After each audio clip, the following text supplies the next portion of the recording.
এই মুহূর্তে চাঞ্চল্যকর খবর। হে গাইস, আমি কাবিল চলে আসলাম আবারও তোমাদের মাঝে পল্লীগ্রাম টিভির শফিক গ্রেপ্তার। শফিককে নিয়ে কিছু বলতে, তো ভিডিওটা সম্পূর্ণ দেখতে থাকো। শফিকের বউ কি বলছে শোনো, তারপর আমি কিছু বলছি।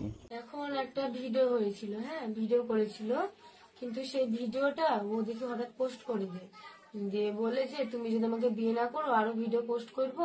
শুরুতেই যে কথাটা বলছে যে ভিডিও পোস্ট করে দেওয়া হয়েছিল, ভিডিওটা পোস্ট শফিক করেনি।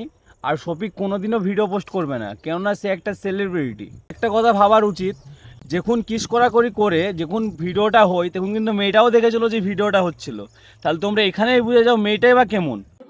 তোমার লাইফ বরবাদ করে দিবে, আমি ওকে বিয়ে করতে বাধ্য হয়েছি। আর এই কথাটা বলছে যে আমি বিয়ে করতে বাধ্য হয়েছি। আরে এটা কোনো কথাই না। আরে শফিকের কি একটুও বুদ্ধি নেই যে শফিক ওকে বিয়ে করবে আর শফিক ভিডিওটা পোস্ট করবে? হ্যাঁ ব্ল্যাকমেল করতে, দিয়ে আমি ওকে বিয়ে করতে বাধ্য হয়েছি। আবার এই কথাটাও বলছে আমাকে ব্ল্যাকমেল করছে, তার জন্য আমি বিয়ে করতে বাধ্য হয়েছি।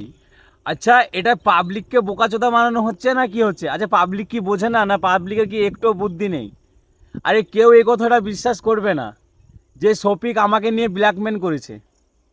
আরে কোনোদিনও করতে পারে না শফিক তোকে নিয়ে ব্ল্যাকমেল। কিসের জন্য করবে? তোর মতন হাজার হাজার মেয়ে শফিকের কাছে আছে।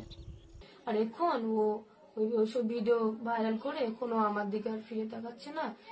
আরে বোন আমার, তোর দিকে তাকাবেই বা কেন? তোর কি একটুও বুদ্ধি নেই? আরে তোর সাথে কোনোদিনও থাকবে না, তুই তো মারা জানতি এটা, তারপরেও কিসের জন্য ওর সাথে বিয়ে করলি? দেখ, একটাই কথা বলি, কথাতে আছে অতি লোভে তাঁতি মরে। তো তুই মারা বেশি লোভ করেছিস, তোর মারা গানে ঢুকে গেছে।